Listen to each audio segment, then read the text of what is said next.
My name is Alan Cho, and I have the honor of serving as festival director. This is the 14th annual festival. This year's theme is regeneration and invites us to think about stories that move across time. And I also want to dedicate this festival to our friend and mentor, Jim Wang Chiu. We honor and acknowledge Jim because he's the founder of Literasian Festival. And in many ways, we've come full circle. I remember that Larry Grant and Sarah was with us for our very first festival in 2013. Oh my gosh, that is ages ago, but 2013, that was the first year of Literation, 14 years ago.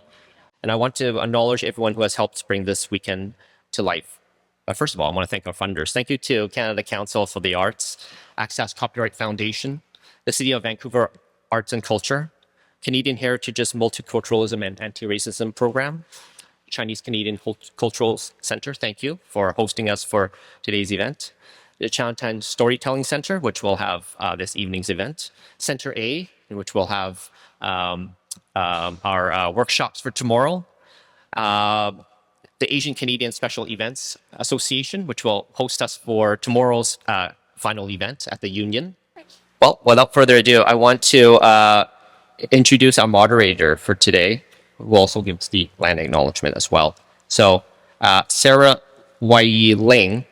Sarah was elected of the president of the BCHF in May 2025 after joining as a director in 2024.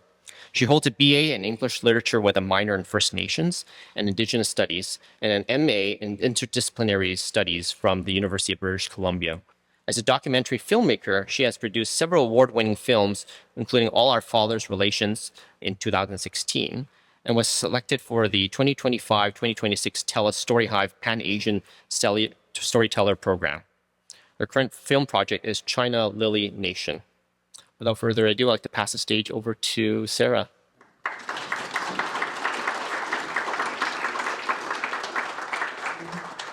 Thank you very much, Alan. It's wonderful to be here and back at the Literasian Festival. It's my honor to be the moderator for the inaugural session of Writing Through Time with Elder Larry Grant and Scott Steedman. To frame the session, I'm going to read an excerpt written by Scott Steedman, who has put Larry's memoir together. And we will take things from there. So it's taken most of Larry's long life for his extraordinary cultural heritage to be appreciated. He has lived on the reserve in a house he built for himself since 1985, when he and his siblings won a 34-year legal battle to be recognized as status members of the Musqueam Nation. The story of that battle and why they had to fight it spans more than a century, from the day in 1920 when Larry's father left his family village of Seimun in Guangdong, China, and got on a steamer bound for Vancouver and a farm at the mouth of the Fraser River. I think that's such a beautiful summary of Larry's life and his long-time struggle to belong here in Musqueam territory. And to expand on that introduction, I'm going to invite Scott to do an initial reading from the book. What's interesting is that when you read Larry's memoir, you almost can't tell that Scott is there. And I'm going to ask Scott a few more questions later today about why that is. But Scott, over to you. I just wanted to say this is the 23rd event that Larry and I have done since the book came out in September. And it's the first time I've actually read from the book. The reason for that being that a lot of the book is Larry talking. So to have me standing up here doing my Larry imitation while I'm sitting next to Larry would be tricky. And Larry's eyesight's not very good, so he can't read from the book himself unless he had a very large magnifying glass. So that's why we haven't been reading. But I'm going to give it a try, and I apologize if my Larry imitation isn't accurate. Larry's life echoes the barely known story of Vancouver and most cities in the Americas and Oceania, from the Inca capital Cuzco to Mexico City, the Aztecs Tenochtitlan, from Manhattan, the place where bows are found in the Algonquin language Lenape, to Sydney, Australia, from Honolulu Polynesian for sheltered harbor, to Wellington in New Zealand, to Toronto, Mohawk for where there are trees standing in water. Except in Vancouver, colonization is astonishingly recent, despite many Vancouverites' total amnesia about their own history. Within living memory, or just about, Larry remembers his grandparents very well, and they were born before English was more than a whisper in the spectacular landscape that now hosts Western Canada's largest city. 4 generations, not much more than 160 years ago, the only words spoken here were in Hunkaminam and other Salishian languages, the native tongues of the Salish Sea area. Talking to Larry or any other Indigenous elder was a way of communing with pre-contact British Columbia. Larry's life also combines ancient Indigenous traditions with key events in the last 2 centuries, including Chinese immigration and the head tax, the ravages of residential school, only now being properly recognized, the misogyny and ongoing paternalism of the Indian Act, still the legal basis for most government Indigenous relations in Canada, the so-called potlatch ban on Indigenous art, spirituality, and ceremony, which forced the Musqueam to relinquish or hide their traditional beliefs for close to a century, and now reconciliation and Indigenous revival and an accompanying change in worldview. This change includes attitudes to the environment. Other than Wreck Beach and the marshes by the river mouth, the area around the Musqueam Reserve was mostly rainforest a century ago. Dark glades of massive coniferous trees, 2 and 3 meters wide and 30 to 40 meters high. All of Metro Vancouver was mostly rainforest, Larry says. Metro Vancouver today is the largest clear-cut in the southwest corner of the province. You have to think about it that way. Even Stanley Park is second and third growth. So that's from the introduction, and then I'm going to jump forward a little bit and read something.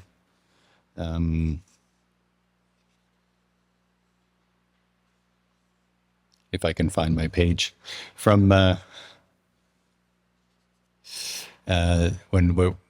book is organized by area, and in each chapter, Larry and I go for a walk in a different place, and this is from the walk around Chinatown. Strathcona, the school in the neighborhood, was a huge learning ground for social mores. On school grounds, you had to respect other people, and they had to respect you. Outside the school gates was a different world. The Chinese fought the Italians fought the Jews fought the blacks, and the blacks fought everybody, Larry says. And then there were the Japanese. So soon after Pearl Harbor, the Japanese faced a lot of prejudice. A couple of our best friends had spent their childhoods up in Aspen Grove and Ashcroft, in the concentration camps that most of those kids in Strathcona were sent to, says Larry. Internment camps, excuse me. From 1942 to 1949, Canada forcibly interned about 22,000 Japanese Canadians, more than 9/10 of the Japanese Canadian population, in camps in the BC interior, after confiscating all their possessions. Back on Union Street, Larry is retracing his steps from school to Chinatown. And the police on the streets, though they don't do racial profiling, he says, shaking his head with sarcasm. My friends were a real mix. Irish, black, Japanese, Chinese, Italian. If we were walking down the street together and somebody threw a rock at someone, it would be, you, get over here. And it would be the children of color every time. In school, we were all equal, but off school grounds, the racial thing just popped right out into the open. Larry is writing this book in the hope that all our families and communities come to understand the hardships that many Canadians, especially Indigenous people, still live with today. Hopefully we'll get into the school system, so children that have been indoctrinated into white society privilege get to hear about their schoolmates of color, he says. Children of color experience racism from birth, so non-people of color should be able to accept and read about it. Children are very good at understanding fairness and equality. Larry hopes to create meaningful dialogue and understanding between all of society, including those who have been colonized. We need to get together to work towards equality and a more equitable understanding, so we can live and work together for a better life for the whole human race. That can only happen changing one mind at a time. Thank you, Scott. And from my understanding, it was through a series of ongoing visits and trips together with Larry that you were able to gather and really reflect on the vast significance of all of his experiences over the course of 8 years, at least 8 years. Something like that. The book actually began as a I was doing some communications work for UBC, where I went to school. So I have a long history at UBC, and they asked me to do a little piece about new Hunkaminam language street signs they were putting up. I didn't know what to write, so I contacted the Musqueam Indian Band, and they put me in touch with Larry, and we met out at UBC by the Musqueam Pole. And Larry talked for close to 4 hours while we walked around the campus. It was really fascinating. And then I went to UBC and said, okay, I got some material, how long do you want, And they said, can you write 6 captions for 6 photos? So I was kind of like, I got more material than that. And long story short, it ended up being this book. But it was interesting that created the structure of the book, because all the chapters now work the same way that the UBC chapter works, which is I meet Larry, we walk, Larry talks, we stop, I ask him lots of questions. And like you said in the book, I'm kind of invisible, but I'm there all the time. Like it's a conversation. And it's an extension of a conversation that Larry's been having for a long time, because for about 25 years now, he's been doing Musqueam welcomes and territorial acknowledgements. And at that time, he's basically talking to, a white audience or a settler audience, and having to explain himself, which is something that us white people never have to do. So that's an interesting part of it. And I think that act of going to different villages and sites that have changed a lot really helped trigger your memory, Larry. Metro Vancouver has changed so much. Even here in Chinatown, the Chinatown that I live in is completely different than the Chinatown that you grew up in. What is it like what was it like for you to visit these places with Scott? And what comes to your mind when you come back to places like Chinatown? Well, it was quite sometimes it was challenging to talk about different things, about the different neighborhoods, because the change was quite dramatic. But the memories of the stories were there. And when you talk about the different things that happen in the neighborhood, your mind goes all the way back to, and you visualize the whole Chinatown like the way it used to be when we were growing up. And that's sometimes very interesting and sometimes moving, because Chinatown was, in our youth, was a very dynamic place.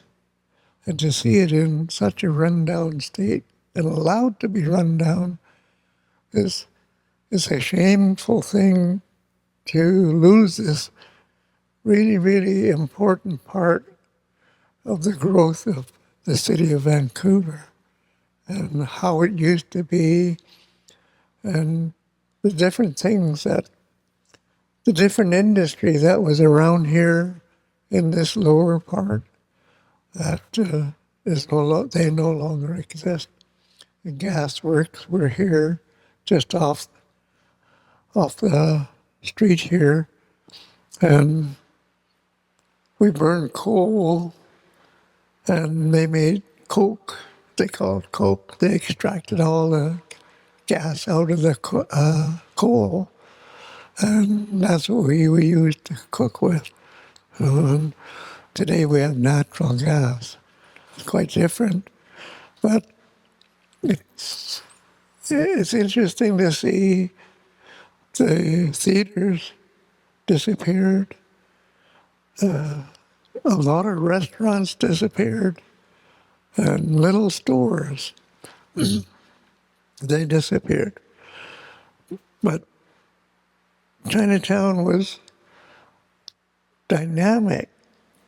Young Chinese people, the Chinatown teens,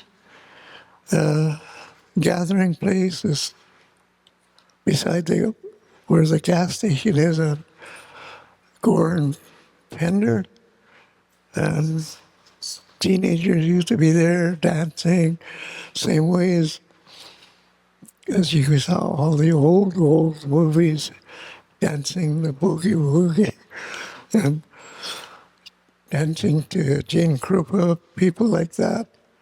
And then down this way, closer to Columbia, Carroll Street.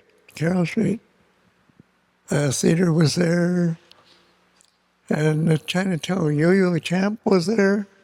I can't remember his name now, but he was a headliner on the newspapers and the radios, and he was part of the nightclub act. So it was really interesting to actually understand that all of that was disappeared and just allowed to disappear.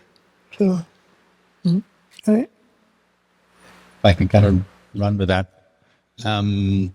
For me, I've lived most of my life on and off in Vancouver, so 60 years. And in that time, it's just been fascinating. I feel like I knew the city, but when I went around the city with Larry, I saw it from a totally different point of view. And not to get all pretentious, but hey, it's a literary festival, right? I'm on sabbatical at the moment, and I've been reading Proust, Marcel Proust, In Search of Lost Time, amazing sequence of novels. And it's all about memory and how memory is triggered. And it's been fascinating seeing that with Larry. So to give you an example, we went to the site of the Mission Residential School, and it's the oldest residential school in British Columbia. It was open for 123 years in different iterations. And now there's the foundations in a park, beautiful park by the river. And it took us forever to find them because we were wandering around. There's no signs or anything, nothing marked. It's called the Fraser Valley Regional Heritage Park or something. And then at a certain point, there's a bit where there's a driveway that goes up, and then it just seems to be going nowhere. And it's because it's actually foundations of the girls' dormitory and the boys' dormitory, and they're just overgrown. And Larry was standing on the driveway, and suddenly he was like, I said, "What's going on, Larry?" Because he was obviously having an intense moment. And he remembered driving up there with his family, going to visit his cousins who were in residential school. They weren't allowed to see them. They weren't allowed to come out, but the kids would wave from the window.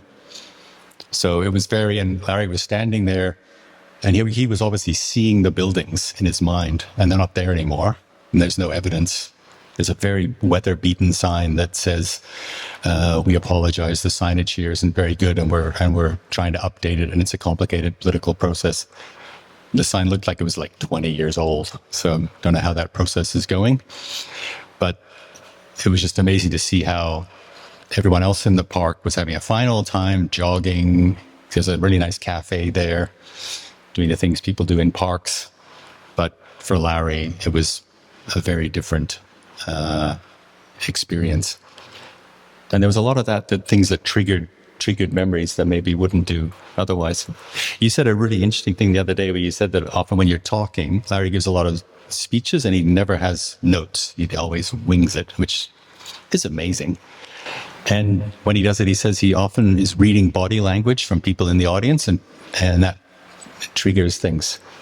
Yeah. Would you like to talk about that? I think it's pretty interesting. Sorry, I'm taking over. I never spoke publicly all my life. I'm an automotive machinist and a heavy-duty mechanic. So my conversation is with equipment and the sounds that come from equipment. And when I did start to speak, my young brother said, "Just write it out. You know what you're going to say. I know you know. But you write it out and go from there." And I found that I wrote 2 pages the very first time I was going to talk. And I think I read 3 lines out of it and went completely off script after that. And talked for an hour. It's an art that I did not know that I had from listening to stories on both the Hunkaminam side and the Cantonese side, because there were the books I couldn't read. I couldn't read Chinese, so had to listen to the stories, and you memorize some of it, and gradually different things in life that occur that oh, something happened here today and something happened over there yesterday, and you just weave it together and it becomes a whole presentation.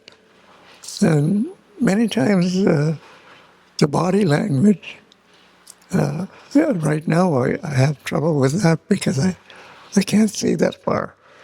But you can see the little twigs in their facial expressions, or just the head moving, like that. And I guess we became very, very sensitive to body language, dealing with racial issues in the Chinese and the Indian side, so that you could tell many times from body language if some person in the room didn't want you in that room, or didn't like the way you were talking. You could see it. And sometimes it was just a word or a smile. And then the other part of that, it's very distracting. If you kind of focus on one face, many times the body language on that face will twig something completely different in your mind, and you go and you lose track of what you're trying to say. And that's the difficult part with presenting without notes. You can go way, way off track.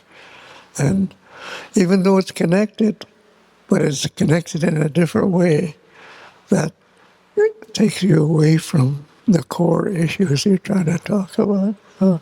So that's what happens to me.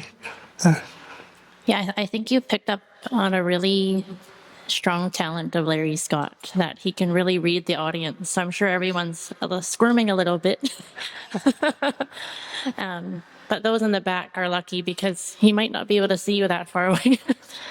But I think we witnessed Larry over the years and have had the privilege of seeing him speak in so many different settings, from visiting dignitaries from different nations to local politicians to students at UBC, or even little students from the community. And what has always amazed me is that you often know what you want to say. I remember there was one gathering down the street at the Floda restaurant, and the late Premier John Horgan was there. Yeah. And a particular occasion in your community had just occurred, and you really wanted him to hear a message that evening. So if it meant going over by 10 minutes, that was okay. But it's always amazing where you can see someone or see a future that we don't yet envision, and then communicate that. And it is up to us as the audience to witness that and to hear that message. In thinking about that in the book Reconciling, I think what's also interesting is that both of you are educators at heart, not just in the literary sense of teaching students, but when you read the book, it's very clear that you're not just sharing Larry's life experience. There always seems to be a teaching, or maybe 10 teachings out of every story.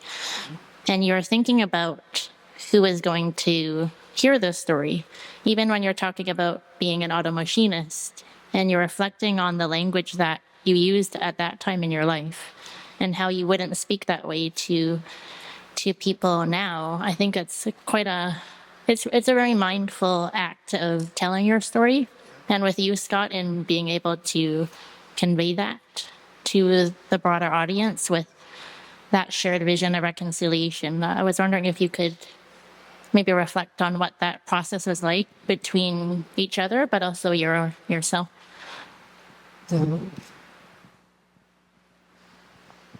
I, my my mind just went blank. One thing I could say just to start, when we started working on the book, I went to the library and got a whole bunch of Indigenous memoirs to show Larry. And most of them were like published by UBC Press. They were 400 pages long and they had a lot of footnotes and they were pretty much unreadable in my humble opinion. But I showed them to Larry and Larry said, I don't want to do a book like that. I want to do a book that kids in school can read and understand. He didn't say and get angry, but I think that was the subtitle, the subtext. So that's the kind of book we tried to write, and a book that's in Larry's voice. It was kind of funny at the beginning when we did 2 chapters, which we needed to do a proposal for our publisher. Larry showed it to his wife, Gina, and Gina said, "It just sounds like you talking, Larry," and she didn't mean it as a compliment. But we took it that way. We were like, "Good, that's what we're trying to do." Yeah, and that's really when we talk about a teachable moment. I think every incident that happens is a teachable moment, and a little incident that happened. We raised our little grandniece from infancy as we babysat her. But when she was a teenager and came in the door and she had a boyfriend with her, and she saw me first, she said, "Oh, hi, Papa. I have to talk to Auntie." And then she turned to her boyfriend, and "Don't you talk to Papa. Don't you ask him one question, not even about a butterfly. We do not have time."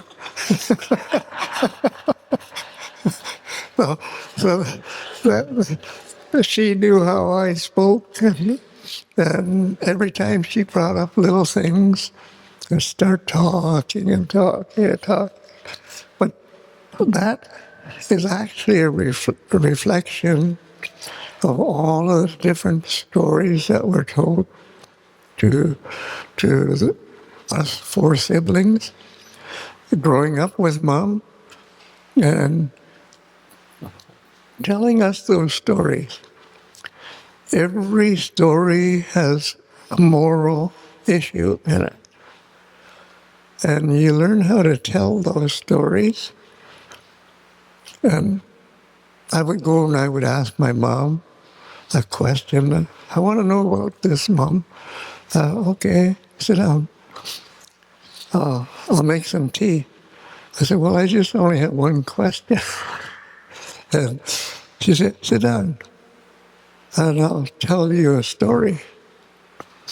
And she'd tell me a story, and you never answered my question. You're not listening. You got to hear what I'm saying. And that whole story would be the answer. You said you can see yourself in it, and you already know the answer anyways, but you have to see it, and it comes out. And that was the way that she could tell stories about very, very sensitive things, very angry things. And just by telling the story, and it would come out like a neutral answer, but a very, very definitive answer if you analyze the story.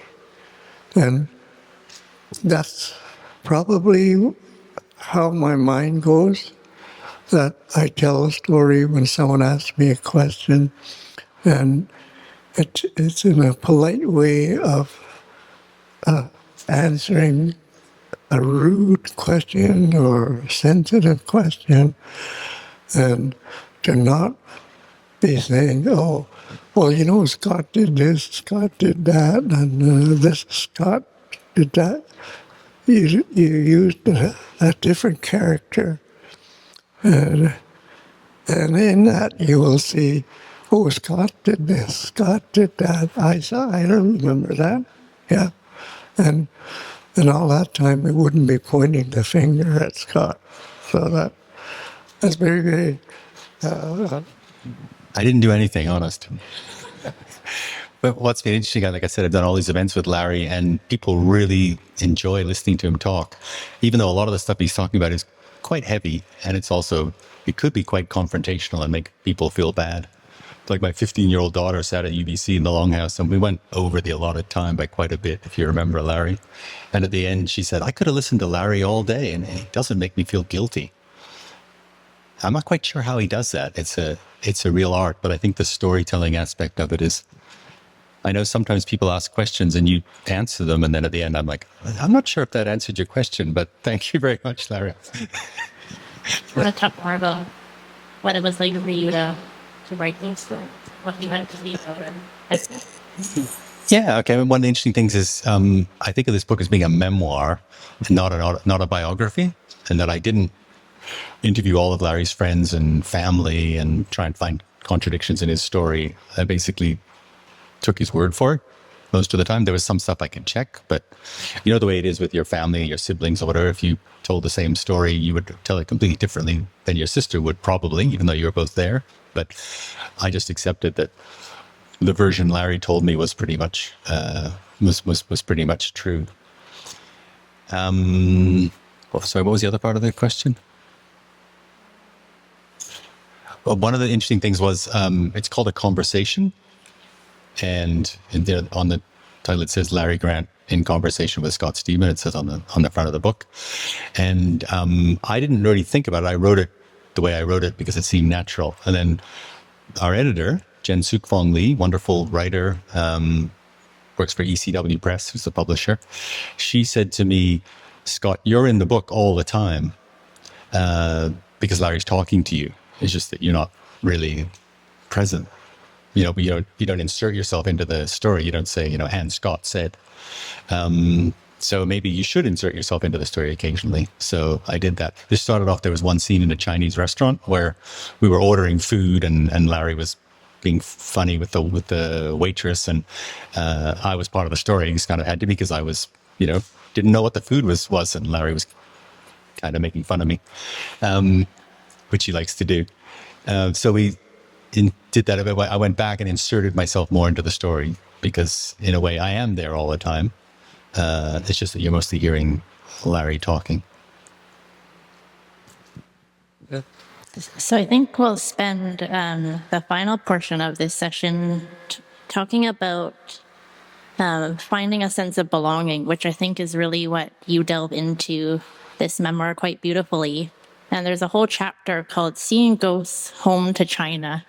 And what's really striking is that even though you spent a lot of your childhood here in Chinatown, away from your mother at Musqueam, it wasn't Chinatown that gave you a sense of belonging. It was that journey we took to China back in 2013. I had the honor of accompanying Larry with a videographer to China with his family and his siblings, where they went to their father's village in Seimun. But it was there that you felt an immediate sense of coming home. And so I thought it would be interesting to hear from you what that experience was like, and also how both you and Scott encourage the readers to go home, whether that be a literal trip, if you can make that happen in your lifetime, or spending the time to really tap into your own family history and your cultural roots. Well, I on the Musqueam side, the stories were always told to us, who our family was, who our relatives were on the island, in the state of Washington, Oregon and up the river and on the other side of the inlet, so that we knew most of our relatives or the people that we were connected with, and told the stories that tied us to the land here and tied us to the people and the community and the language, and that really tied us. But the Indian Act didn't allow for a non-native person to cohabit with a native woman on the reserve. So we ended up down here. And even though Dad and his uncles were on the farm, they were all men that their wives were left in China because of the Exclusion Act and the limits of immigration. We didn't really learn and get connected to the Chinese part of it, even though we understood a little bit of the language, and we would come down here for the Chinese opera, the Chinese food, and the different things that were happening here. Dad was working down here, and was always afraid to go to China because at that time, a lot of the young children that were born here were left in China for 4 or 5 years so that they would learn their Chinese background and get steeped in all of the things that we learned here as Musqueam kids. So there was never really a connection. We knew we were Chinese, half Chinese, and we knew that's something we couldn't change, and that was our family. But it wasn't until we had gone into China that, and traveling by bus, our Uncle Edmund said, before you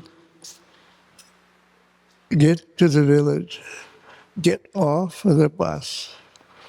There's going to be a gate, just like the one here in Chinatown, built by the funds supplied by the Canadian part of the family that sent money over there to build a gate.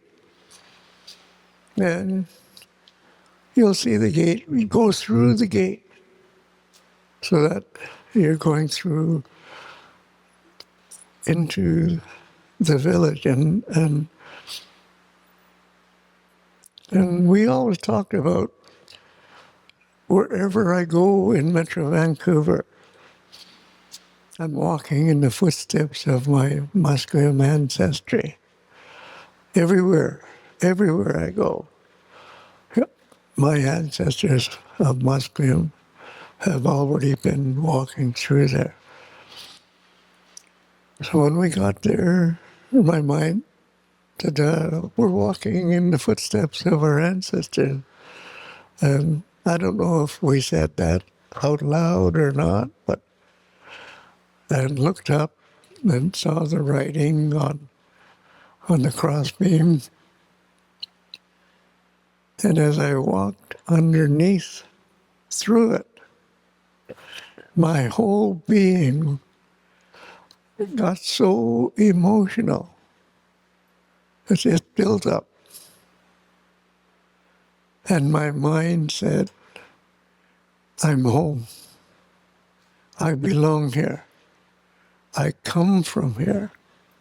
My dad comes from here. My grandparents come from here. My family comes from here. I belong here. I am home. My life has gone full circle. And that was the very, very first time that feeling ever came over me.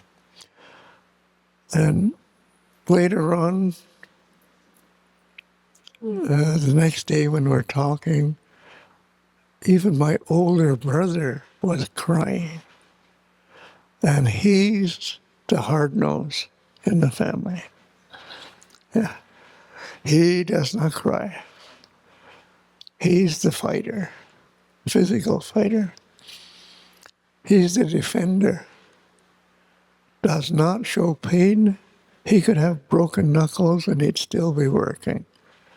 And you wouldn't realize that he had broken knuckles.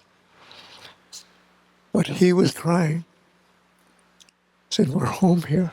I said, "Yeah, we come from here." And that's such a great emotion that I encourage everyone that we talk to now, go home. Learn a little bit about your mother tongue. Learn a little bit about your roots and wherever your roots that it came over, and experience that. Understand that is where your roots come from. They don't come from here. Even though you might be here 4 or 5 generations, your roots are wherever and whatever country it can. Just go and visit. And I don't mean go home. It's go home and visit and come back. You'll have a different worldview of who you are as a person. That's your family, who you belong to, the culture you belong to, the language you belong to. Don't let it go. It is so important for reconciling with oneself.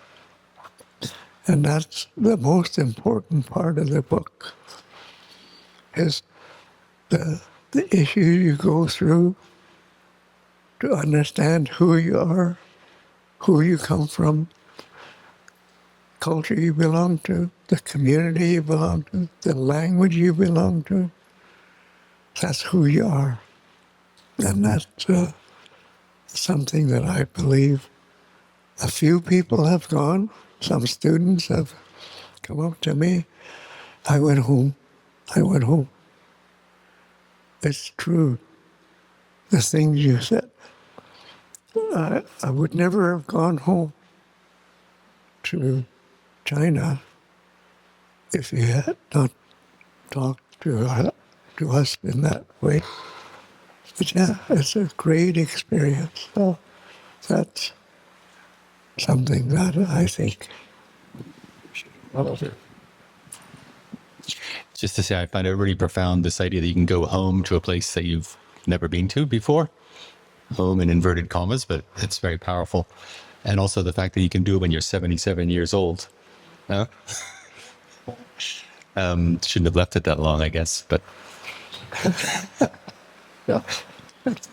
And I can attest to the fact that Larry was very, very emotional. I remember we went for breakfast in the hotel we were staying at in Guangzhou with your brothers, and we had each of you just sit and think about what that experience was like. And yeah, it was such an emotional time for everyone.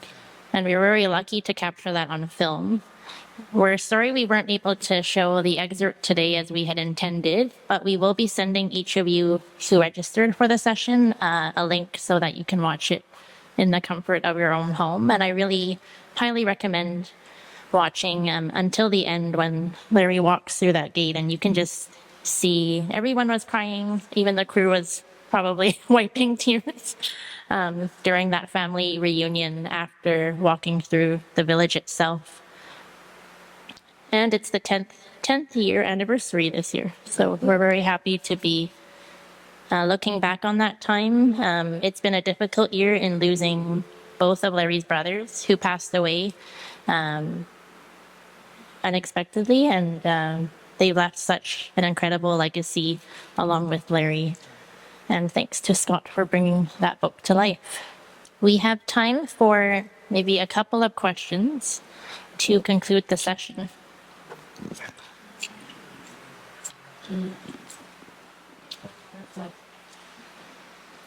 Thank you.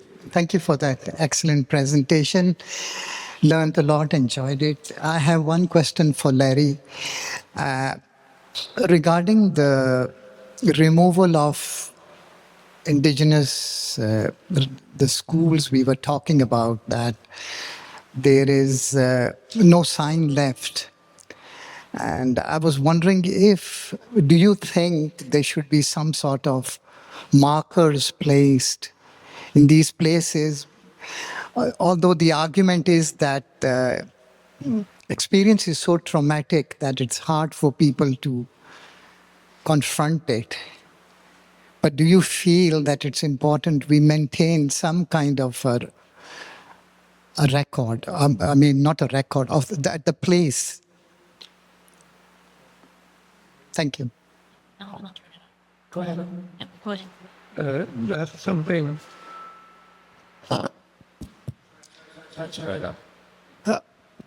That's something I believe in. My wife went to Port Alberni Residential School, and it's right in the community. And when she told me they're tearing it down, getting rid of it, I said, "Are they going to put up marker?" And she said, "No, the community doesn't want anything." I said, "But it's like destroying archival records. Once you destroy them, it never happened." And there's so much so much trauma that's been passed down to the children and grandchildren, and they don't have an idea of why that they carry that trauma. But I always believed when the federal government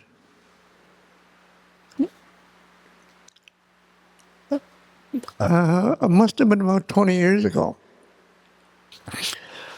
they gave each community something like $1,200.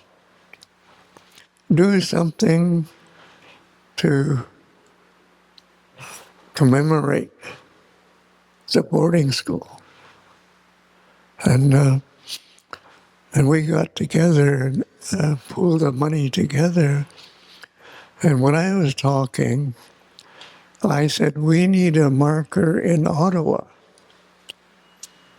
right beside the flame of the unknown soldier. Because there's hundreds of children never came home. And there's hundreds that are walking that don't know who they are. The walking dead. They don't know who they are. They don't know their community. They don't know their language. They don't know their family. They don't know their customs. And all of this should be in a marker somewhere or commemorated somehow. And also I said there should be in every capital city or everywhere there is a cenotaph, there should be a cenotaph there for the children that were kidnapped and forced to go to Indian residential school. That's my feeling on it. Because when Musqueam asked the mayor of the city of Vancouver, and this goes back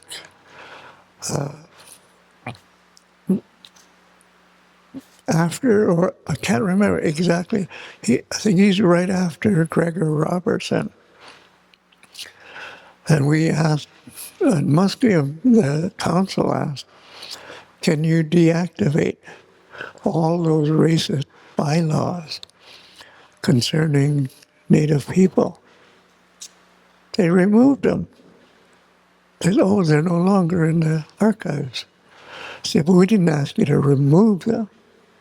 We asked you to deactivate them and leave them in the archives so that we could see the racism that was in the beginning of the and promoted by the city of Vancouver, so that we have a history of it. So that really, really is an important question, and I think we really do need a marker of some kind, something that's very, very noticeable, and so that they can understand it. So thank you for your question. Thank you so much for those really great questions. Scott and Larry will be staying behind to sign books, perhaps to have some one-on-ones, but we will need to transition for the next session. I would like to ask you to join me in thanking Elder Grant and Scott for such a wonderful conversation.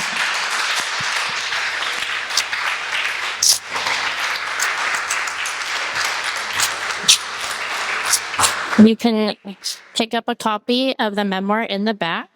It has a beautiful cover, amazing stories that we didn't even touch the surface of. And all proceeds will help support Larry further his stories. So thank you so much.